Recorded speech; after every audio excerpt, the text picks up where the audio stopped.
Hi there! Hello mga kaibigan. Ngayon ay magluluto tayo, magba-barbecue tayo. So, nandito tayo ngayon sa labas at napakahangin.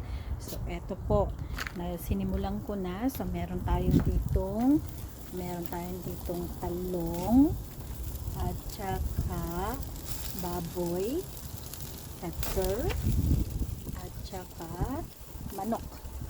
So tingnan natin. Hindi pa masyadong luto yung manok.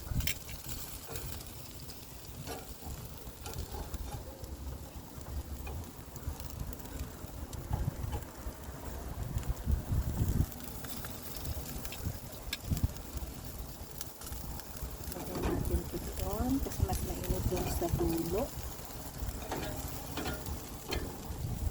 Medyo luto na siya.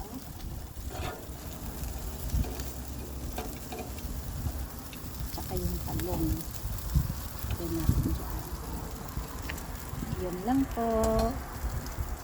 Bye-bye!